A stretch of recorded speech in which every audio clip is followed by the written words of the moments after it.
देश का मुद्दा हम आमंत्रित करेंगे सुब्रमण्यम स्वामी साहब, कृपया मंच पे आए। बीजेपी के leader Digvijay Singh, general secretary Congress, कृपया मंच पे आए। असउद्दीन ओवैसी साहब, प्रेसिडेंट एआईएमआईएम, प्लीज आप मंच पे आए। हम लोग का विषय देश का मुद्दा है, लेकिन ऐसे वक्त में हम अपना प्रोग्राम शुरू कर रहे हैं जिस वक्त राजकीय सम्मान के साथ जयललिता का अंतिम संस्कार इस वक्त मरीना बीच पर चेन्नई में हो रहा है। और हिंदुस्तान की सियासत के केंद्र में क्या वाकई जयललिता को आज के वक्त किस रूप में देखा जाए? हमको लगता है शुरुआत आज इसी से करेंगे। सुब्रमण्यम स्वामी साहब, आप कृपया माइक उठाएं। क्या क्षेत्रीय राजनीति के तौर पर जयललिता भारतीय राजनीति को प्रभावित कर गई या करती रही? नहीं, जयललिता एक प्रकार से क्षेत्रीय नेताओं में एक अभूतपूर्व नेता थी, क्योंकि उसकी सोच जो थी वो तो एक राष्ट्रीय सोच थी, लेकिन पार्टी के अध्यक्ष होने के नाते जो द्राविड़ा आंदोलन से निकला, जो वैसे वो आंदोलन पहले पृथकवाद की आंदोलन थी, और धीरे धीरे जब एमजीआर ने टूटकर बाहर आए तो थोड़ा परिवर्तन आया, और जयललिता उसको और थोड़ी धार्मिक करके उसकी चरित्र बदली, परंतु फिर भी जो आधार था वो एक तमिल आइडेंटिटी की पर आधारित था। तो इसमें वो बैलेंस करते आए। उनकी जगह किसी को अब लेने के लिए तमिलनाडु में कोई ऐसा दिखता नहीं है। तो थोड़ी दिन ऐसे ही चलेगी जैसे नॉर्थ ईस्ट स्टेट्स में चलती थी, खिचड़ी बनेंगे, लेकिन आखिर में परिस्थिति कोई नया पैदा करेगा मैं नहीं जानता, बट आज की परिस्थिति में उनकी जाने से बहुत बड़ा खाई पैदा हुआ है। दिग्विजय सिंह जी, क्या ये माना जाए, क्योंकि शुरुआती दौर में जो पहला दिन था हमारे ख्याल से, जब 1989 जिस समय विधानसभा के भीतर जयललिता जी के साथ जो कुछ हुआ था, उस वक्त कांग्रेस ही साथ खड़ी थी, लेकिन 27 बरस हो गए, और 27 बरस की राजनीति में क्या मौजूदा वक्त में आपको लगता है कि कांग्रेस का दखल तमिलनाडु की राजनीति में जयललिता के ना रहने के बाद किसी नए तरीके से हो सकता है? सबसे पहले तो मैं जयललिता जी के प्रति श्रद्धांजलि अर्पित करूंगा कि अत्यधिक प्रभावशाली बहादुर महिला थी और उनका अपना अलग करिश्मा था। जहाँ तक कांग्रेस का सवाल है, हम लोगों ने हमेशा से इस बात की कोशिश की है कि सांप्रदायिक सद्भाव बना रहे, और चाहे एआईडीएमके हो चाहे डीएमके हो, मोटे तौर पर वे एक एंटी कम्युनल सोच के लोग रहे हैं। तो इसलिए हमारा उनको समर्थन कुछ समय एआईडीएमके को भी रहा और डीएमके को भी रहा। आगे क्या होता है ये अभी कहना बहुत संभव नहीं है। जैसा कि सुब्रमण्यम स्वामी जी ने कहा है कि ऐसी पॉलिटिकल पार्टी जिनकी केवल एक लीडर की धुरी पर रहती हैं, उनमें क्या आगे चलकर होगा ये कहना बड़ा मुश्किल है। वैसी साहब, आप भी एक एआईएमआईएम के एक पहचान के तौर पर एक ऐसा फेस हैं जिसके बाद दूसरा फेस कौन हो एक मुश्किल होती है। और आपकी इरादे मेरे ताल्लुक से अच्छे नहीं नजर आ रहे। मैं जिंदा रहना चाह रहा हूं, मेरी सेहत अच्छी है, आपके इरादे ठीक नहीं है सर। नहीं, हम उस सियासत को जरा समझना चाह रहे थे जिस सियासत में 80 के दशक में हिंदुस्तान की राजनीति में बहुत तेरे छत्रप पैदा हुए, जो रीजनल लीडर्स थे, और उन्होंने भारत की नेशनल पॉलिटिक्स को डिगाया। उसमें एक जयललिता भी है, और यूपी बिहार में भी हम लोगों ने देखा। तो क्या मौजूदा वक्त में आपको लगता है कि ऐसे क्षेत्रीय नेता जैसे जयललिता थी, ये भारतीय राजनीति में एक ऐसा आधार स्तंभ है जो चुनौती देती है नेशनल पॉलिटिक्स को? मेरा मानना यह है कि ना सिर्फ रीजनल लेवल बल्कि नेशनल लेवल पर भी कोई अब ऐसा कोई पैन नेशनल लीडर उभरने वाला नहीं है, क्योंकि बहुत मुश्किल हो रहा है। और अब जितने भी जो लीडर्स हैं, इनके बाद कोई ना नेशनल लीडर रहेगा ना कोई रीजनल लीडर रहेगा। एक अलग किस्म की राजनीति पूरे मुल्क में और स्टेट्स में चलेगी। तो स्वामी साहब, जब इतना बड़ा वैक्यूम आप देख रहे हैं जयललिता जी के बाद, तो क्या हम सोच सकते हैं कि सुब्रमण्यम स्वामी भी उस दिशा में देख रहे हैं? मैं देख सकता हूं, परंतु मेरे पार्टी में बहुत लोग डर जाएंगे, क्योंकि 40 एमपीज हैं लोकसभा के तमिलनाडु के। तो मैं एक एमपी होकर इतना खतरा पैदा कर सकता हूं, तो 40 एमपीज को होगा तो क्या करूंगा। इसीलिए मुझे वहां जाना पूरा समर्थन मिले तो मैं तमिलनाडु में जाने के लिए तैयार हूं, परंतु मुझे नहीं लगता वो समर्थन मिलेगा। नहीं तो आप एआईडीएमके के सामने मेरे ख्याल से सबसे बड़ी चुनौती यही है कि वो एकजुट रहे, ये चुनौती है सामने। और आपको लगता है कि कोई संभावना या आशंका के बीच फिलहाल एआईडीएमके खड़ी है? एआईडीएमके की अब जो संगठन है वो शशिकला के हाथ में जाएगी, और आप शशिकला की भूमिका नहीं जानते, मैं अच्छी तरह जानता हूं, उनको अच्छी तरह जानता हूं और उनकी भूमिका भी अच्छी तरह जानता हूं। उनका कोई दृष्टिकोण राजनीति में, सिद्धांत में ऐसा कुछ नहीं है, सिर्फ कंट्रोल बेस्ड था और जयललिता के सहयोगी रहकर उसने सारी चीज़ें, कैंडिडेट सिलेक्शन, पैसा बांटने का ये सारा काम किया। अब वो महामंत्री रहकर संतुष्ट नहीं होने वाली है, तो ये पनीर सेल्वम तो पनीर जैसा ही है, तो इसीलिए वो मुझे लगता है कि वो प्रयास करेगी शशिकला इस सत्ता को प्राप्त करने के लिए, और उसमें झगड़ा होगा क्योंकि जिस जाति को वो रिप्रेजेंट करती है उससे बाकी जाति यानी विरोध में आ जाएंगे। जयललिता की एडवांटेज थी, ब्राह्मण होने के कारण सारी जाति उसको मानने के लिए तैयार थे, परंतु जो डोमिनेंट जाति है तेवर कम्युनिटी, जिसमें शशिकला एक प्रतिनिधि है, वो उनको बाकी पार्टी में मानेंगे नहीं, तो मुझे लगता है कि विभाजन की ओर एडीएम की जा रही है। और ये कैसा संयोग है कि इस वक्त जो तमिलनाडु के मुख्यमंत्री हुए हैं वह भी चाय ही बेचते थे पहले, ये आपको जानकारी है? कौन? पेनिसलम जो है वो उनके हालांकि खेतीबाड़ी के परिवार से आते हैं, लेकिन उनके बारे में आया कि वह भी पहले चाय ही बेचा करते थे। शशिकला? नहीं, शशिकला नहीं, हाँ। पेनिसलम जो है। ओ पनीर सेल्वम, हाँ, वो तो दुकानदार थे। तो हाँ, वो परंतु उसको तो वो नुमाइंदे के रूप में आया है, क्योंकि जयललिता को उनसे कोई खतरा नहीं था कि मुख्यमंत्री बनने के बाद वो उसको घर भेज देंगे, क्योंकि 3 बार जयललिता को पद से उतरना पड़ा ये करप्शन केस के कारण। तो उस समय सबसे विश्वसनीय व्यक्ति ये था, इसीलिए मैं उसको पनीर कहता हूँ, जो जैसे दबाओगे वैसे दबेगा। तो उसका कोई मेरे ख्याल में ना उसकी बुद्धि है ना उसकी सोच है कि वो इस गद्दी को पकड़ के रख सकते हैं। दिग्विजय सिंह जी, हम लोग जिस राजनीतिक मोड़ पर इस देश में खड़े हुए हैं, हम इसको अब देश के मुद्दे से भी जोड़ना चाह रहे हैं। अजीबोगरीब संयोग है, हम लोग 21वीं सदी में है, बात हो रही है कि भारत कहाँ कॉम्पीट करेगा, वो अमेरिका की तरफ भी देखता है।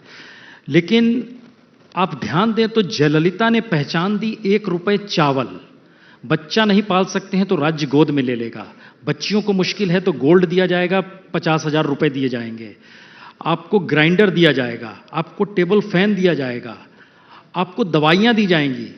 और उसके बाद ये राजनीतिक प्रयोग बंगाल में भी नजर आया, छत्तीसगढ़ में भी नजर आया, दिल्ली में भी बिजली पानी के तौर पे नजर आया।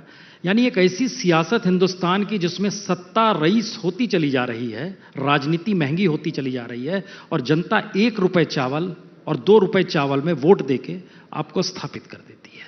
हिंदुस्तान की ये त्रासदी है या राजनीति की ताकत है? प्रसन्न जी, आपने ठीक कहा है, ये एक कल्ट फिगर्स की राजनीति शुरू हो गई है, जो एक अपनी छवि बनाकर रखते हैं, अपने आप को अलग रखते हैं और अपने नुमाइंदों के माध्यम से संचालन करते हैं। विचारधारा की राजनीति अब धीरे धीरे पीछे जाती जा रही है, और इस तरह से चावल, टेलीविजन, हर तरह के फ्री बाइज बांटना एक ये अमूमन बात बनती चली जा रही है। आज देश में सारी लड़ाई विचारधारा की है। देश को आप कहां ले जाना चाहते हैं? अब आप देखते हैं कि एक तरफ केवल धर्म के आधार पर लोग अपनी राजनीति करते हैं, चाहे हिंदू हो चाहे मुसलमान हो। दूसरी तरफ राजनीति होती है कि कौन गरीब का कितना पक्ष लेता है। भारतीय जनता पार्टी पूर्व में एक मिडिल क्लास ट्रेडिंग कम्युनिटी की पार्टी मानी जाती थी, लेकिन धीरे धीरे आप देख रहे हैं कि नरेंद्र मोदी जी वहां से अपनी पार्टी को राइट ऑफ सेंटर से धीरे धीरे से लेफ्ट ऑफ सेंटर ले जाने की बात कर रहे हैं, गरीबों की बात कर रहे हैं, गरीबी मिटाने की बात कर रहे हैं। ये अपने आप में एक मेजर शिफ्ट में देखता हूं आज नेशनल पॉलिटिक्स में। तो इस पॉलिटिक्स के केंद्र में विचारधारा है, इशू है, या खुद प्राइम मिनिस्टर मोदी हैं? विचारधारा है। ओवैसी साहब, विचारधारा है या प्राइम मिनिस्टर मोदी खुद हैं? ये सवाल स्वामी साहब दे सकते हैं, मैं नहीं दे सकता। वो जवाब देंगे आप? नहीं, मुझे अब तक समझ में नहीं आया कि प्राइम मिनिस्टर क्या चाहते हैं। एक तरफ तो हम कहते हैं कि जयललिता ने मिक्सर दिया, ग्राइंडर दिया, सब चीज़ें दी। दूसरी तरफ प्रधानमंत्री ने जिनके पास अकाउंट नहीं है उनके पैसों को ख़त्म कर दिया। ये हमारे लीगल पार्लमेंट में कहते हैं कि थियोरी ऑफ एमिनेंट डोमिनेंस, यानी कैसी हुकूमत है ये कि 50% हिंदुस्तानियों के पास अकाउंट नहीं है और कहते हैं कि 500,000 रुपये हम ख़त्म कर दिए। ये कॉन्स्टिट्यूशनली भी अनकॉन्स्टिट्यूशनल है, इलीगल है। आर्टिकल 300A प्रॉपर्टी में पैसा आता है और ये हुकूमत तो गरीबों की दुश्मन है। मोदी जी लाख कह दें, मित्रों मित्रों जहाँ जाकर कह दें, मगर ये गरीबों के खिलाफ हैं। ये 500 रुपये, 1000 की जो ख़त्म कर दिए, 50% लोगों के पास अकाउंट नहीं है। और पहले शुरू हुआ काउंटरफीट करेंसी, टेररिज्म, नेशनलिज्म। जब पूरा फेल हो गया तो अब आ गए कैशलेस इकोनॉमी। हिंदुस्तान दुनिया में दूसरा बड़ा मुल्क है जहां पर इंटरनेट बंद हो जाता है। तो नहीं मालूम किस राह पर मोदी जी ले जाना चाहते हैं। कभी दिल में आया तो संघ परिवार के भक्त हो जाते हैं, कभी दिल में आया गरीबों की बात करते हैं, नेशनलिज्म की बात करते हैं, मगर कुछ भी नहीं हो रहा है। कुछ हो ही नहीं रहा है जमीन के ऊपर, सिर्फ बातें हो रही हैं। और इसीलिए आज ये जो डिमोनेटाइजेशन की वजह से सारे मुल्क में एक तबाही और बर्बादी मचेगी। याद रखिए, इनफॉर्मल सेक्टर खत्म होकर रह जाएगा और हम सबको भुगतना पड़ेगा इसके लिए। क्या स्वामी साहब ये ब्लाइंड मोदी जी ने खेल दिया है क्या, या सोच समझ के खेला है? मैं पहले दिग्विजय जी ने एक अहम बात कही विचारधारा का जी, उसमें आने चाहता हूँ। इनके लिए तो स्वप्न में भी मोदी दिखाई पड़ता है, ये समस्या है। आपको अरुण जेटली नजर आता है दिन रात, सुबह शाम। आप बड़े आदमी हैं, मैं छोटा आदमी हूँ। सर आप ब्राह्मण है साउथ इंडिया, अगर आप ही सबसे बड़े समझते हैं, दूसरों को समझते ही नहीं बड़ा आप। मैं ये पहले ये कहना चाहता हूँ कि जहाँ तक विचारधारा का सवाल है, जो मैं मानता हूँ, मैं इनसे सहमत हूँ। मैं कभी इनसे सहमत होता नहीं हूँ, परंतु इसमें सहमत हूँ। पहले आर्थिक विकास ये अनिवार्य है, परंतु पर्याप्त नहीं है राजनीति में। यानी पर्याप्त होता तो फिर नरसिम्हा राव जैसे, जिसने एक महापरिवर्तन ला करके ग्रोथ रेट को 3.5% से 9% तक ले गए थे 5 साल के अंदर, उनको चुनाव जीतना था, वो चुनाव नहीं जीते। राजीव गांधी ने भी इंडस्ट्रियल डेवलपमेंट जो उन्होंने पैदा की 14% की 5 साल में, वो अभूतपूर्व था। बाद में और पहले भी नहीं हुआ था, परंतु वो भी चुनाव हार गए। मोरारजी देसाई ने जिस प्रकार से मूल्यों को कम किया, किसी ने नहीं किया, परंतु वो भी चुनाव हारे। तो मैं ये मानता हूँ कि ये जो आर्थिक विकास के बारे जो लोग कहते हैं, गरीब लोग ये वो अनिवार्य है। आप अर्थ प्रणाली को चौपट करेंगे तो जीत नहीं सकते हो, परंतु उससे नहीं होता है। और जो राजनीति आज तक चलती आई है 2014 के पहले, वो अधिकांश ऐसे मुख्यतः इस रास्ते से गई कि वोटों का विभाजन कैसे हो सकता है, और ख़ास तौर पर जात पर, भाषा पर, प्रांत पर, मज़हब पर, माने अल्पमत की मज़हब पर वहाँ इकट्ठा किया, माइनॉरिटीज़ को इकट्ठा किया और मेजॉरिटीज़ को डिवाइड किया। ये राजनीति चलते आई है। तो मैं समझता हूँ कि इसका मुकाबला करना है तो फिर मेजॉरिटी की वोट को जितना, मेजॉरिटी तो हिंदू तो 80% है, तो 80% नहीं इस बार बीजेपी को 31% वोट मिली थी, पहले भी 21% वोट मिलती, 10% ज़्यादा मिली, उसमें से मेजॉरिटी बन गई। और यदि 40% आएगी तो 2/3 मेजॉरिटी मिलेगी। तो मैं समझता हूं कि आज देश के सामने ये है कि मेजॉरिटी कम्युनिटी को कितना कंसोलिडेट की जा सकती है। मैं नहीं कहता हूं कि नफरत पैदा करना दूसरों के खिलाफ, लेकिन हमारे में इतनी बुराई है, इतनी विभाजन है, उसको दूर करके एक साथ एक हिंदू वोट पैदा करना, ये मैं समझता हूं कि सबसे अनिवार्य है। तो अगर आप ऐसी पोजीशन पे होते जिस पोजीशन पे प्राइम मिनिस्टर मोदी कहिए या फाइनेंस मिनिस्टर ही होते, 3 सवाल लोगों के जहन में बार बार आते हैं। पहला, सर्जिकल स्ट्राइक के बाद सरकार का रुख, इस देश में मिलिट्री का नेशनलिज्म के साथ जोड़ने का प्रयास। दूसरा, जो आप फाइनेंशियल तौर पे जो डिसीजन ले लिया गया। और तीसरा, जो आप खुद सवाल खड़ा कर रहे हैं कि जो स्थिति है कि बांट देना लोगों को और किस दिशा में ले जाना है, वो आपके पास एक विजन होना चाहिए। आपको लगता है जो हो रहा है वो गलत हो रहा है या सही दिशा है?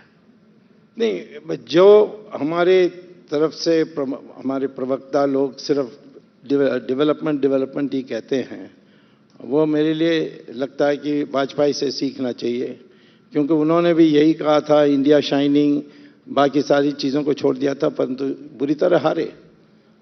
हम आधा के बराबर हो गए थे।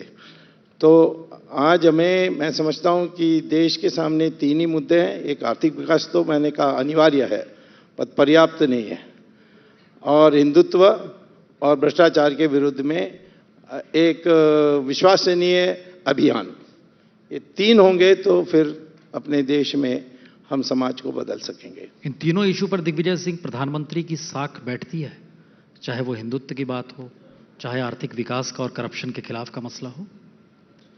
जहां तक हिंदुत्व का प्रश्न है, हिंदुत्व के नारे पर ही नरेंद्र मोदी जी प्रधानमंत्री बने हैं, इसमें कोई दो मत नहीं होना चाहिए। और इस देश में हमें तय करना है कि हमें गांधी का रास्ता अख्तियार करना है या गोलवलकर जी का रास्ता अख्तियार करना है। हिंदुत्व की जो बात की गई है अभी, मैं समझता हूं कि हिंदुत्व अपने आप में सनातन धर्म के मूल धुरी जो है उसके विरुद्ध है। लेकिन फिर भी हिंदुत्व के नाम पर, धर्म के नाम पर बांटकर मुझे इस बात का दुख है कि हमारे सुब्रमण्यम स्वामी जी, जो आरएसएस के घोर विरोधी एक जमाने में हुआ करते थे 90 के दशक में, जब ये कहते थे कि RSS is like a terrorist organisation, इसको बंद कर देना चाहिए। कहते थे कोयम्बटूर ब्लास्ट हुआ तब उन्होंने कहा था कि आईएसआई और आरएसएस दोनों इस देश में कम्युनल डिवाइड करना चाहते हैं, इसलिए दोनों के खिलाफ कार्रवाई होना चाहिए था। तब उनका नजरिया दूसरा था, अब नजरिया दूसरा है। तो हिंदुत्व के जहां तक सवाल है, हिंदुत्व कोई आइडियोलॉजी नहीं है, केवल धर्म के नाम पर समाज को और देश को बांटकर अपनी राजनीति करना, इसलिए हम उसके साथ नहीं हैं। जहां तक आपने कहा आर्थिक करप्शन, कौन पॉलिटिकल पार्टी है जो कि कहेगी कि नहीं करप्शन नहीं मिटना चाहिए। लेकिन करप्शन मिटाने के मामले में मैं आपको याद दिलाना चाहता हूं कि 2010 में बुरारी एआईसीसी कांग्रेस में 5 पॉइंट एजेंडा करप्शन को मिटाने के लिए दिया था कांग्रेस पार्टी ने। राइट टू इंफॉर्मेशन एक्ट लाने से करप्शन पर बहुत बड़ा प्रहार हुआ है।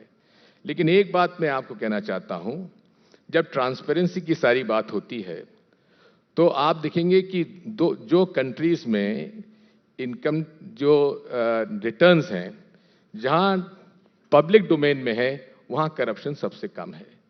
क्या हम देश में हर व्यक्ति का जो इनकम टैक्स रिटर्न्स हैं, वेल्थ रिटर्न्स हैं, उनको यदि पब्लिक डोमेन में हम ले आते हैं तो उस पर एक निश्चित तौर पर प्रहार होगा। इसलिए करप्शन के मामले में हम लोगों की सोचीगत नीति है, और उसमें कुछ भी ये लोग कहें कालाधन मिटाने की बात, लेकिन डिमोनेटाइजेशन से न तो कालाधन रुकेगा, न काउंटरफीट करेंसी रुकेगी, न करप्शन रुकेगा, न टेररिज्म रुकेगा। इसलिए बहुत कुछ बातें जो असद जी ने कही हैं उनसे मैं सहमत हूं, और मैं समझता हूं कि सुब्रमण्यम स्वामी जी भी इससे सहमत हैं कि डिमोनेटाइजेशन से इस देश की अर्थव्यवस्था बिगड़ी है और बिगड़ेगी। लोगों के जो रोजगार थे वो समाप्त होते जा रहे हैं, तनख्वाह नहीं बढ़ पा रही है, पेंशन नहीं बढ़ पा रही है, बीड़ी मजदूरों को मजदूरी नहीं मिल पा रही है। और अभी मैं बिहार पटना में था परसों के रोज, पता लग रहा है कि जो बिहार के लोग बहुत चेन्नई सारे मेट्रो सिटीज में हैं, वहां से उनकी नौकरी छूट गई है और छोड़ छोड़ के वो वापस बिहार लौट रहे हैं। तो ये परिस्थितियां और बिगड़ने वाली हैं आगे आने समय में।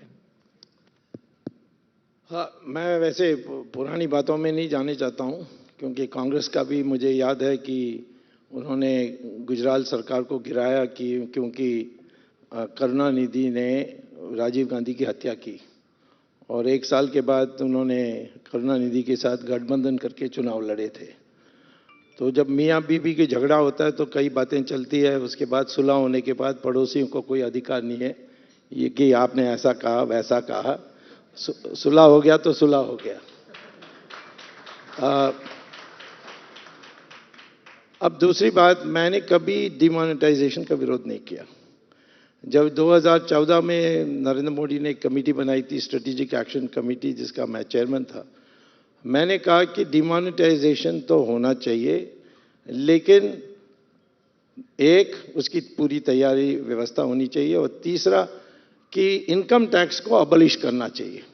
जब तक आप इंसेंटिव, काला धन की इंसेंटिव को नहीं समाप्त करोगे, ये काला धन दोबारा पैदा हो जाएगा। आज मैं आपको उदाहरण देता हूं कि जब एक नया टैक्स अमेंडमेंट आने वाला है, अभी राज्यसभा में रुका हुआ है क्योंकि रोज यानी सेशंस अजर्न हो जाते हैं, उसमें लिखा है कि आप अपना पैसा, काला धन अपने बैंक अकाउंट में जमा कर सकते हैं, 50% सरकार ले लेगी और 25% आप विड्रॉ कर सकते हो, और 25% जीरो इंटरेस्ट में फिक्स डिपॉजिट में रखी जाएगी। अब आज जो दलाल आ गए हैं, बैंक ऑफिशियल्स, ऐसे लोग भी इसमें दलाल बन गए हैं, वो आपको 25% में ये दे देते हैं। तो आप 50% सरकार को देने के बजाय 25% दलाल को दे दो तो आपको ज़्यादा पैसा मिलेगा। तो मुझे किसी ने कहा कि वो तो लेजिटिमेट होगा सरकार का। मैंने कहा लेजिटिमेट कैसा होगा, मेरा नाम तो रिकॉर्ड में आ जाएगा। कल पता नहीं कौन के दिग्विजय सिंह की सरकार आएगी तो हमारी पीछा करेंगे उस नाम की लिस्ट लेकर। तो ये ज़्यादा सेफ है। और तो इस प्रकार की मेजर से, इस प्रकार के मेजर से नहीं हो सकता। मैं कहता हूं इसको ठीक से करते, 2000 रुपए को भी लाना था तो सेम साइज एज 1000 रुपये का करना चाहिए था। तो ये व्यवस्था में प्रॉब्लम आई है, जो कल्पना थी उसका मैं विरोध नहीं करता हूं। ओके, ओवैसी साहब, हम अब इस बात से कई चीजें निकल कर आ रही हैं कि प्राइम मिनिस्टर मोदी की जो पॉलिसी डिसीजन मेकिंग या जो उनका विजन है, याद कीजिए सूट बूट की सरकार, राहुल गांधी ने मुद्दा उठाया, आप भी उस वक्त में जिक्र किया करते थे, फिर अखलाक का मुद्दा आया, नेशनलिज्म से जुड़ गया, अब करप्शन और ब्लैक मनी का आ रहा है। यानी इशू दर इशू, मुद्दा दर मुद्दा शिफ्ट होता है, पुराने मुद्दे हाशिए पर चले जाते हैं और नए मुद्दे किसी बड़े संकट के साथ आकर सामने खड़े हो जाते हैं। क्या ऐसी स्थिति है? यहाँ पर मुझे साहिर लुधियानी का एक शेर याद आ रहा है कि जिसमें साहिर लुधियानी ने कहा था कि एक बादशाह ने दौलत का सहारा लेकर हम गरीबों की मोहब्बत का उड़ा है मजाक। तो यही काम प्रधानमंत्री ने किया है, और वो हमेशा गोल पोस्ट चेंज करते रहते हैं। और हद तो ये हो गई कि वो जो गरीब का किस्सा, भिखारी का किस्सा उन्होंने सुनाया, वो बेचारा 2 साल पुराना किस्सा है। तो इससे मालूम हो रहा है कि प्रधानमंत्री टाइम्स के साथ नहीं है। मगर एक बात वाज़ेह हो गई कि प्रधानमंत्री कलेक्टिव मिनिस्ट्रियल रिस्पॉन्सिबिलिटी में बिलीव नहीं करते, और हर चीज को नेशनलिज्म से जोड़ना, अगर नेशनलिज्म से आप जोड़ रहे हैं तो मैं स्वामी साहब से जानना चाह रहा हूं कि 120 लोग अब तक मर चुके हैं हिंदुस्तान के, लाइन में खड़े होकर पैसा लेकर खुदकुशी कर रही है। ये कौन सा नेशनलिज्म है? यानी इस पर कहां गया गुस्सा बीजेपी का? बीजेपी तो अपने आप को आइडेंटिफाई करती अल्ट्रा नेशनलिज्म से। 120 लोग मारे गए, आपको फिक्र ही नहीं है। 7 महीने लगेंगे, पैसा नहीं आने वाला है।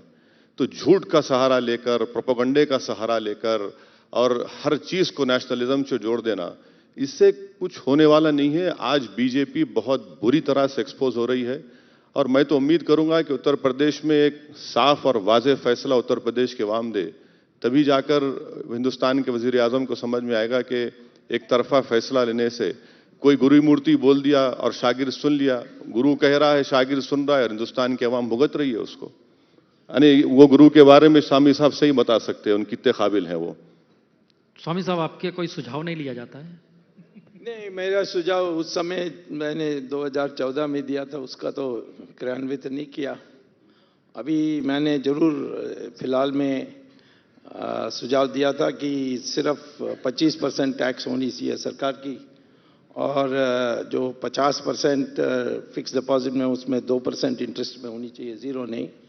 तो उसको बदल दिया, अब वो क्रियान्वित नहीं हो सकेगा, अभी नहीं, वो कामयाब नहीं होगा उसमें।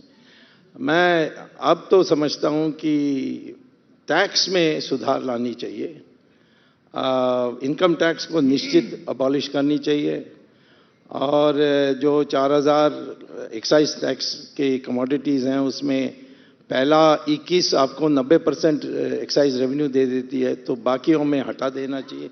ये टैक्स की सरलीकरण करने से जो आज इंसेंटिव है काला धन के लिए, देखिए काला धन, मैं एक बात बता देता हूं कि वो एक फ्लो है, ये स्टॉक नहीं है।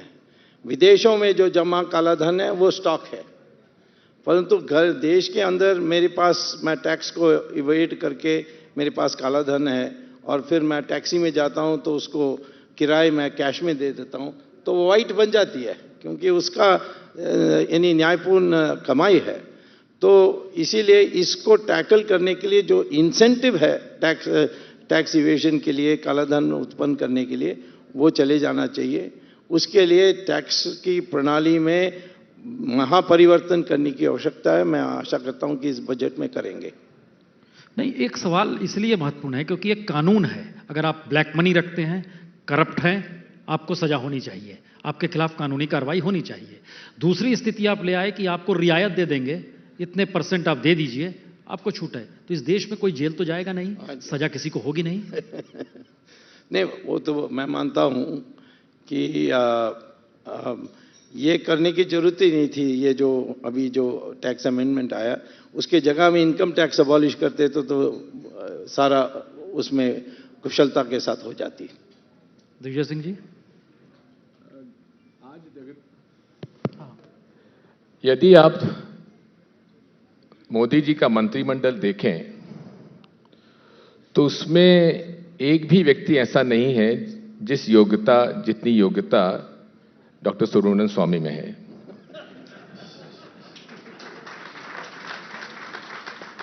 जो व्यक्ति 24 साल की उम्र में हार्वर्ड में पीएचडी जिसने कर लिया हो इकोनॉमिक्स में, आज मोदी जी को इनकी कोई कदर नहीं है।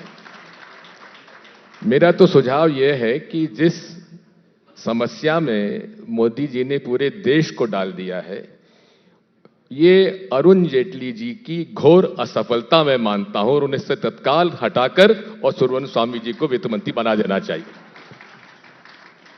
अब तो लगता है मेरा चांस गया। नहीं, आप प्रयास करते रहे, हम आपके साथ हैं, आप संघर्ष करें, हम आपके साथ हैं। हार्वर्ड यूनिवर्सिटी में तो मनमोहन सिंह भी पढ़े हैं। नहीं, हार्वर्ड में नहीं पढ़े, कैम्ब्रिज में। नहीं, हाँ, वो उनकी पीएचडी कैम्ब्रिज से, वो छोटा देश जो है ना इंग्लैंड, वहाँ। ये देखिए, मैंने आपसे कहा ना, इस योग्यता डॉक्टर सुब्रमण्यम स्वामी में है।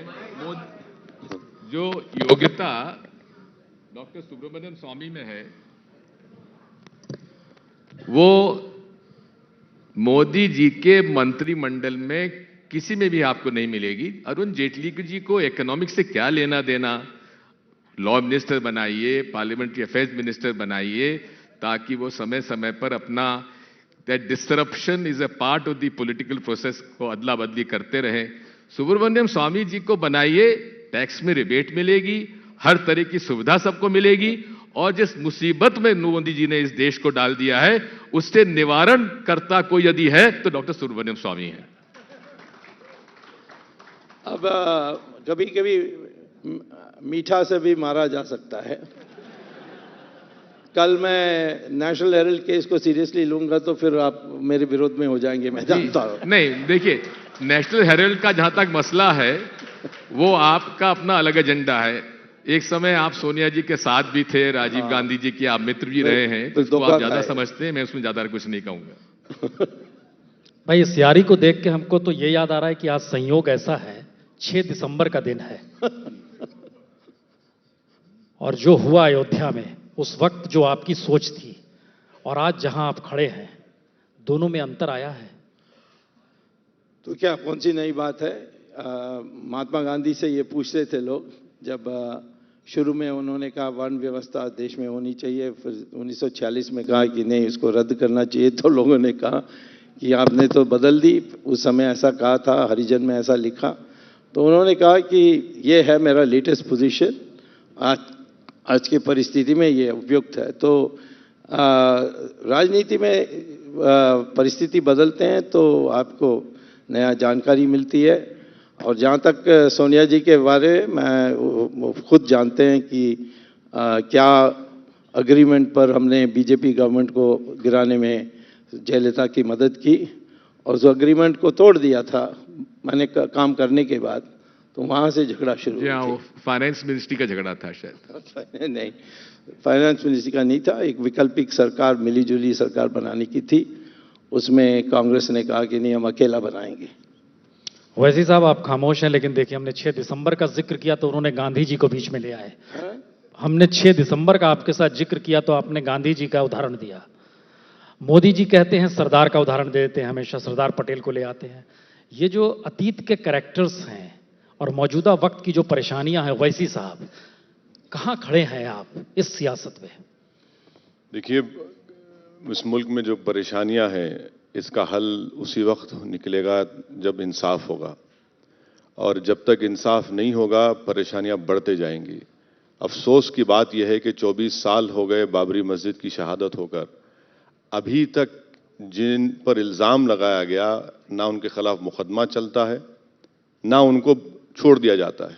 और हद तो ये हो गई कि जो बाबरी मस्जिद की शहादत के वक्त मिठाई बांट रहे थे, कूद रहे थे, आज वो गंगा की सफाई में लगे हैं। इससे बड़ी नाइंसाफी की बात और क्या हो सकती है, बता दीजिए आप। जिस पर इल्ज़ाम है बाबरी मस्जिद की शहादत का, मुंबई में बॉम्ब ब्लास्ट हुआ, सबको सजा हुई, फांसी हुई, हर जगह हो जाता है, मगर ये जो गाड़ी रुक जाती है ना इंसाफ की, ये हमको बड़ी फिक्र करती है। और जब तक इंसाफ नहीं होगा, ना सही तरीके से अमन होगा, ना सही तरीके से हम तमाम तबकों को साथ लेकर चलेंगे। और इसमें दोनों जिम्मेदार है, कांग्रेस भी जिम्मेदार है, बीजेपी जिम्मेदार है। कांग्रेस पावर में थी, कुछ नहीं करी, बंबई में क्या क्या नहीं हुआ, मालेगांव हुआ। तो यही प्रॉब्लम है कि पावर में जब कांग्रेस होती है तो रुख और रवैया अलग हो जाता है, जब इख्तिदार छूट जाता है तो अचानक इनको सब चीजें याद आ जाती हैं। बीजेपी का प्रॉब्लम यह है कि बीजेपी ये समझती है कि हम नेशनलिज्म का तकाजा ये है कि इंसाफ नहीं करेंगे, यही नेशनलिज्म है। ये इन्हीं वजहों से मुल्क में और परेशानियां बढ़ेंगी। हम कुछ सवाल भी लेते हैं, जरा जोड़ते भी चलें साथ में। जो सवाल पूछना चाहते हैं जरा माइक दें उन्हें, बहुत सारे हाथ उठ रहे हैं। उसके पहले मैं जी, आप जवाब देना शुरू करें। देखिए, ये ज्ञानी व्यक्ति हैं, हमारा उनका मतभेद कई व्यक्तियों बातों में है, परंतु इनकी यानी देशभक्ति पर मुझे कोई संदेह नहीं है। बाहर जाकर हमारी देश के वो डट के बोलते हैं। पाकिस्तान में खास तौर पर वो उनको पाकिस्तान को जो सुनाते हैं, उससे कोई भी राष्ट्रवादी देशभक्ति के जो हैं वो खुश हो जाएंगे। लेकिन मैं उनसे एक बात कहता हूँ, ये जो बाबरी मस्जिद कहते हैं, बाबरी मस्जिद तो एक मंदिर तोड़कर बनाई गई थी। आर्कियोलॉजिकल सर्वे ऑफ इंडिया ने इलाहाबाद हाई कोर्ट को रिपोर्ट दी है, जो सुप्रीम कोर्ट के आदेश पर बनी थी। अब इस्लाम में, मैं तो इस्लाम का एक्सपर्ट नहीं हूं, परंतु जो मुझे सऊदी अरेबियन मेरे मित्रों ने समझाया, मस्जिद एक नमाज पढ़ने का स्थल है और नमाज तो कहीं भी पढ़ा जा सकता है। और इसीलिए अरब देशों में, मुसलमान देशों में, मुस्लिम मेजॉरिटी देशों में मस्जिद को कभी तोड़ते हैं और शिफ्ट करते हैं, सड़क बनाने के लिए, अपार्टमेंट बिल्डिंग बनाने के लिए, यहाँ तक जहाँ पैगंबर मोहम्मद ने नमाज पढ़ी उस मस्जिद को भी तोड़ा महल बनाने के लिए। तो मैं आपसे पूछने चाहता हूँ कि इनके नेतृत्व में मुसलमान सब के हैं, बाकी सारे जो मंदिरों के बारे सवाल उठाए इसको छोड़कर ये 3 प्रमुख मंदिर जो हैं उसमें हम मस्जिद दूसरे जगह बनाने के तैयार हैं। खास तौर पर सरयू नदी के उस पार बाबरी मस्जिद बना लें और हमें यहाँ राम मंदिर जहाँ राम पैदा हुए हैं, ये हमारी आस्था है, उसको मान लें तो हिंदू मुस्लिम की एकता बहुत जबरदस्त पैदा हो जाएगी। जी सर, सबसे पहली बात यह है कि बार बार स्वामी साहब किसी अरब मुल्क का जिक्र करते हैं, मुस्लिम मुल्क का। देखिए, स्वामी साहब अभी तक इस बात को तैयार नहीं है समझने के लिए, मानने के लिए कि मुसलमान हिंदुस्तान का बाइज़्ज़त शहरी है। मुझे पाकिस्तान से, मुझे सऊदी अरब से, मुझे ईरान से कुछ लेना देना नहीं है। मुझे हिंदुस्तान और हिंदुस्तान के कॉन्स्टिट्यूशन से मतलब रहा है, इसीलिए हमने जिना के 2 नेशन थ्योरी को रिजेक्ट किया। दूसरी बात यह है कि अगर बाबरी मस्जिद को शहीद नहीं किया जाता तो यह इलाहाबाद हाईकोर्ट का जजमेंट कैसे आता? बाबरी मस्जिद का तोड़ना एक क्रिमिनल एक्ट था और जिन्होंने क्रिमिनल एक्ट किया उनके खिलाफ सजा मिलना जरूरी है। उनको कैसे केस चलता है? 2G का फैसला आ जाएगा, स्वामी साहब उसमें पिटिशनर थे, अब इस साल या जनवरी फरवरी में फैसला आ जाएगा। बाबरी मस्जिद का शहादत का फैसला क्यों नहीं आएगा? तीसरी बात स्वामी साहब बोलते हैं कि 2 मंदिरों की और बात करते हैं स्वामी साहब, आपको मालूम है कि पार्लियामेंट में एक एक्ट पास हुआ कि 1947 के बाद जितने भी मजहबी जगहें हैं उनका कैरेक्टर नहीं बदला जा सकता। आप उसको कैसा खोलेंगे? आप नहीं कर सकते। मेरा बोलना यह है कि जो सुप्रीम कोर्ट में केस चल रहा, आप जाके मोदी साहब के पास बैठकर लड़िए। फाइनेंस मिनिस्टर आप नहीं बन सके तो कोई बात नहीं, कम से कम इस फैसले का डे टू डे हियरिंग करवा दीजिए। और साथ में बोलिए कि क्रिमिनल केस जो अडवाणी के ऊपर, उमा भारती के ऊपर, मुरली मनोहर जोशी के ऊपर चल रहा है, इन तमाम केसेस को चलवाइए। क्यों नहीं सजा मिलती इन लोगों को? आखिर सजा मिलना ये मामला सुप्रीम कोर्ट में है। नहीं, क्रिमिनल केस का, क्रिमिनल केस नहीं, क्रिमिनल केस आखिर 24 साल से क्यों लगता है कि आखिर खत्म कब होगा? और बार बार ये कहना कि वहां क्यों बना लेंगे? अगर कल के दिन सुप्रीम कोर्ट बोलेगा कि नहीं, टाइटल आपके पास नहीं है, किसी और के पास है, तो मानना पड़ेगा। प्रसून जी, ये मंदिर मस्जिद के झगड़े ने इस देश को तबाह कर दिया। सर, आप ही ने तबाह किया। आज मुसीबत है, आज परेशानी है लोगों की, बेरोजगारी की, रोजगार की, गरीबी की, शिक्षा की, स्वास्थ्य की, और हम मंदिर मस्जिद के झगड़े में उलझे हुए हैं। सर, इसमें इंडियंस फर्स्ट, नहीं सर, बाद में धर्म हमारा होता है। बिल्कुल गलत कह रहे हैं। अगर आप पीवी नरसिम्हा, सुनिए, वंदे मातरम कहने में पीवी नरसिम्हा राव के पर्सनल सेक्रेटरी राव साहब की किताब पढ़ेंगे, आपको कोई तकलीफ नहीं होना चाहिए। राव साहब की किताब में लिखा हुआ है कि दिग्विजय सिंह साहब राम मंदिर बनाने के लिए आगे बढ़ रहे थे। प्रसाद साहब की किताब में लिखा हुआ है। आज यहाँ पर आप कहते हैं बात, उस पर अलग से बहस करा लीजिए, मैं बताऊंगा आपको। लेकिन आप दोनों ने मिलकर मंदिर मस्जिद के झगड़े ने इस देश को तबाह कर दिया। आप तहफ़्फ़ुज़ कर ही नहीं सकते। आप अपनी पार्टी को नहीं बचा सके तो मंदिर मस्जिद क्या बचाएंगे? आप अपनी पार्टी को बचाइए। आपकी हुकूमत थी, नरसिम्हा राव प्राइम मिनिस्टर थे, महाराष्ट्र में आपकी हुकूमत थी। हर जगह आप जुल्म करते हैं और नुकसान हो जाता है, अचानक आप एम्प्लॉयमेंट की बात एतराज है ओवैसी साहब की 2 जून की रोटी के लिए हिंदुस्तान मशक्कत करता है। आप खुद बताते हैं, सच्चर कमेटी की रिपोर्ट का जिक्र करते हैं। हिंदुस्तान की जो माली हालत है उसमें सवाल यह नहीं है डिमोनेटाइजेशन जो हो गया है, मसला तो यह है कि आपके पास न्यूनतम भी नहीं है। और कौन सी लड़ाई लड़ी? सवाल देखिए, अगर मैं नौकरी की बात करता हूं तो अपीजमेंट का नारा लगा देते, मैं इंसाफ की बात करता हूं तो आप नौकरी की बात करते। आखिर आप ये जो पहले आप लोग डिसाइड कर लीजिए, डिसाइड कर लीजिए कि मैं नौकरी की बात करूंगा तो आप बोलते अपीजमेंट, मैं इंसाफ की बात करूंगा तो आप बोलते नहीं, देश के सामने इंसाफ मुद्दा नहीं है। अरे इंसाफ ही सबसे बड़ा मुद्दा है इस देश के सामने। अगर डिमोनेटाइजेशन का सबसे बड़ी नाइंसाफी किससे हुई? नाइंसाफी गरीबों से हुई, नाइंसाफी उन लोगों से इनके पास अकाउंट नहीं है, नाइंसाफी उन लोगों से जो 20 करोड़ लेबर मार्केट में। हम जरा सवाल ले लें जी, पूछें। मेरा नाम अमित खेमका है सर, आई एम लॉयर। मेरा सवाल स्वामी जी से है, क्योंकि आप कानून को भी समझते हैं और इकोनॉमिक्स को भी समझते हैं, तो मैं जो निर्णय लिया गया नोटबंदी का, उसके बारे में आपसे सवाल करना चाहता हूं। सेक्शन 26 आरबीआई एक्ट का ये कहता है कि सेंट्रल बोर्ड की रिकमेंडेशन पे ही आप किसी नोट को बंद या चालू कर सकते हैं, और उसमें 21 लोग हैं। लेकिन सरकार के जो प्रवक्ता हैं वो बार बार ये कहते हैं कि इस बारे में सिर्फ 3 या 4 या 5 लोगों को ही मालूम था। तो इसमें से कौन सी बात सही है? सेंट्रल बोर्ड की रिकमेंडेशन थी तो कम से कम 21 लोगों को मालूम था। अगर यह बात सही है कि सेंट्रल बोर्ड ने रिकमेंड किया तो 21 लोगों से ज्यादा को पता था, या यह बात ठीक है कि सिर्फ 4 या 5 लोगों को पता था तो सेंट्रल बोर्ड की रिकमेंडेशन नहीं ली गई? जी सुब्रमण्यम साहब। गैर कानूनी। अब 21 लोगों को पता था या 5 लोगों के पता था, ये वैसे आरबीआई एक्ट में लिखा है कि reserve bank has the right to discontinue a service, a series, और इसकी इंटरप्रिटेशन सीरीज माने सारे सीरीज को भी कर सकते हैं या नहीं, ये सुप्रीम कोर्ट का फैसला अब 9 तारीख को आगे बढ़ने वाली है। उसमें आप देख लीजिए, ये सुप्रीम कोर्ट इसी इश्यू को कंसिडर कर रही है क्योंकि रिट पिटिशंस फाइल हुए थे, उस पर बहस चल रही है। हमारी इंटरप्रिटेशन है कि रिजर्व बैंक गवर्नर एक सीरीज को कर सकते हैं तो अनेक सीरीज को भी कर सकते हैं, और उस पर हमारी एफिडेविट भी फाइल हुई है। तो अभी यहाँ तो आपको मैं राय नहीं दे सकता हूँ, जब सुप्रीम कोर्ट खुद इस बात को कंसिडर कर रही है। मुझे नहीं लगता इसमें डीमोनेटाइजेशन में या नोटबंदी में कोई अवैधता हुई है। जी पूछें, माइक दीजिए, फास्ट दीजिए, हम बस एक सवाल और लेंगे। मेरा एक सवाल डॉक्टर स्वामी जी से है। Sir, you are a world famous economist. ये जो नोटबंदी जो हुई है, इसमें जब लोग जो बैंक में नोट जमा करने आते हैं, ये करीब 12 लाख करोड़ हो गया जमा। तो ये काउंटरफिट, इसमें काफी काउंटरफिट नोट हैं।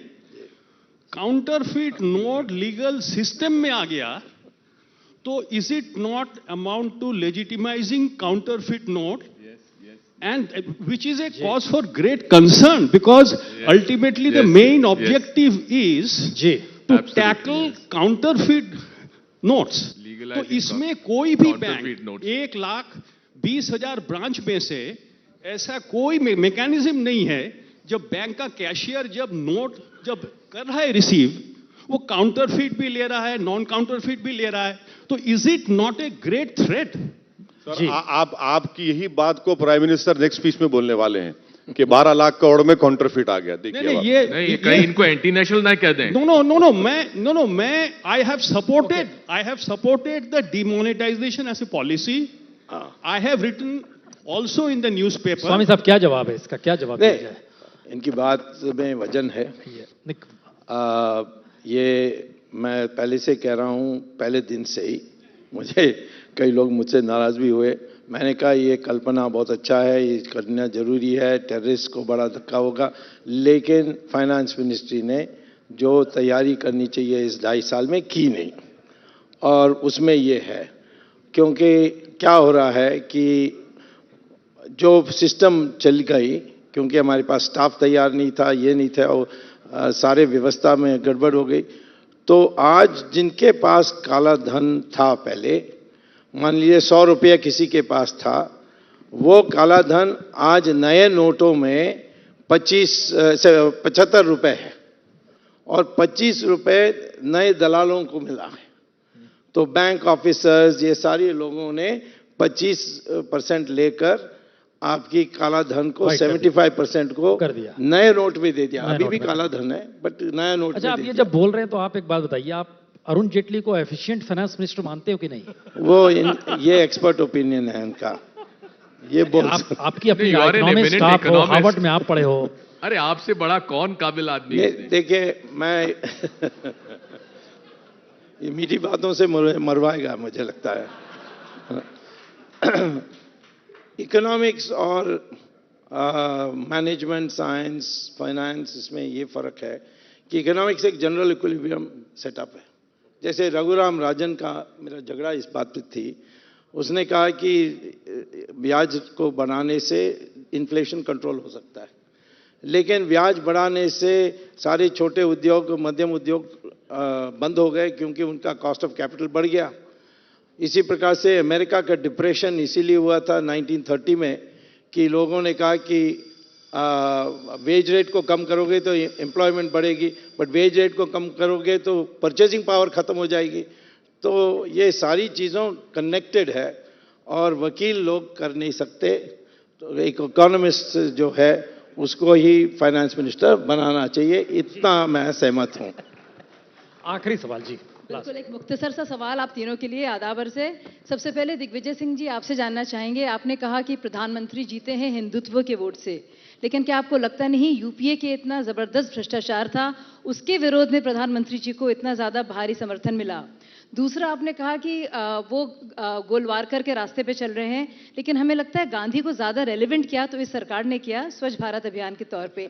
तीसरा, आपसे हम पूछना चाह रहे थे, आप मुसलमानों की बात करते हैं, लेकिन सबसे ज्यादा नुमाइंदगी जो कम रही है मुसलमानों की वो कांग्रेस रूल शासित राज्य में रही है। क्वेश्चन कहाँ है इसमें? तो मैं सवाल पूछ रही हूँ कि आप किस हैसियत से मुसलमानों के रहनुमा बनते हैं, क्योंकि मुसलमानों की हालत इतने सालों से इतनी खराब आपके शासित राज्य में मैं रही तो है। देशवासियों का रहनुमा हूँ, हिंदुओं का भी हूँ, मुसलमानों का भी हूँ, अकेला किसी का एक का नहीं हूँ। और अब मैं ओवैसी जी से जानना और मैं आपसे चाहूंगी- कहना चाहता हूँ कि नरेंद्र मोदी जी सरदार वल्लभ भाई पटेल की मूर्ति लगवाएं, बहुत अच्छी बात है, लेकिन कभी कभी गुरु गोलवलकर जी की मूर्ति लगवा लिया करें। ओवैसी जी, आप कहते वो तो हैं कि हम आप लगा भारत- देंगे, मोदी की जरूरत नहीं है। गोडसे जी की मत लगाइएगा, गोडसे की मत लगाइएगा। गोडसे और हमारे से ओवैसी कोई जी संबंध से नहीं। आखिरी सवाल, ओवैसी जी आप कहते हैं भारत का मुसलमान संविधान पे यकीन करता है, तो पीनल कोड को भी मुसलमान मानता है, सीआरपीसी को भी मानता है, लेकिन जब औरतों के हुकूक की बात आती है तो अपना शरिया को यकीन करता है, जिसके वजह से जो मुसलमान औरतें हैं सबसे ज्यादा परेशान रहती हैं। तो आपको लगता नहीं है कि कहीं ना कहीं जो संविधान में महिलाओं के अधिकार दिए गए हैं उसके तहत भी काम किया जाए? जब आप पीनल कोड मानने को तैयार हैं या फिर सीआरपीसी को, तो शरिया क्यों जी। नहीं? बस जवाब दीजिए, बस खत्म। घंटी बज रही जी है नहीं, आप जवाब दीजिए। घंटी बज गई। तो मैं हमारी बहन से इतना ही कहूंगा कि आप बीजेपी से वाबस्ता हैं। सुने, मैं आप नहीं, आप वाबस्ता हैं बीजेपी से, मैं मुबारकबाद आपको। बीजेपी में उनका स्वागत है। बिल्कुल बिल्कुल, मैं आपसे सिर्फ इतना ही पूछना चाह रहा हूं कि ये हमारी इज्जत नफ्स के लिए एक सवालिया निशान है या नहीं कि प्रधानमंत्री दीनदयाल उपाध्याय को कोट करते हैं और कहते हैं कि मुसलमानों का प्यूरिफिकेशन होना चाहिए। आप दीनदयाल उपाध्याय की थियोरी ऑफ इंटीग्रल ह्यूमनिज्म को कभी पढ़ लीजिए, जहां पर दीनदयाल उपाध्याय ने जितनी बदतमीजियां और बेइज्जती मुसलमानों की किसी के भी नहीं की, और आप फिर मुस्लिम खवातीन के इज्जत इंसाफ की बात कर रहे हैं। मैं आपसे सिर्फ इतना ही कह रहा हूं कि शरिया एप्लीकेशन एक्ट क्यों बना? 1937 में बनने की वजह यह थी कि एक मुस्लिम बेटी को उसके भाई ने बाप की जायदाद में हिस्सा नहीं दिया, तो उलमा इकराम ने मिलकर वो एक्ट को बनाया। तीसरी बात, कोर्ट का फैसला आने दीजिए, कोर्ट का फैसला जो आएगा वो आपको भी मंजूर होगा, मुझे भी मंजूर होगा, मगर जो डिवोर्स रेट हिंदूज और मुस्लिम में है 2011 सेंसस का, हिंदूज में 0.76 है, मुसलमानों में 0.56 है। तो ये भी डेटा आपके सामने है। और लास्ट बात यह है कि अगर आप बोलती हैं कि भाई बीजेपी बोलती यूनिफॉर्म सिविल कोड, क्या स्पेशल मैरिज एक्ट नहीं है? क्या जुवेनाइल जस्टिस एक्ट 2000 नहीं है? क्या इंडियन सक्सेशन एक्ट नहीं है? और कैसे आप इस मुल्क के आदिवासियों से कहेंगे जब सेक्शन 2 हिंदू मैरिज एक्ट उन पर अप्लाई नहीं होता? तो ये हिंदुस्तान की खूबसूरती, उसकी डाइवर्सिटी और प्लुरलिज्म है। जहां तक खवातीन की बात है, मुझे पूरा यकीन है कि कोर्ट के सामने है यह मसला। कोर्ट इससे पहले भी फैसले दे चुका है, अब ये फैसला आएगा, कोर्ट तय करेगा। बहुत बहुत शुक्रिया, बहुत बहुत शुक्रिया। हम चर्चा यहीं पर खत्म कर रहे हैं। बहुत बहुत शुक्रिया।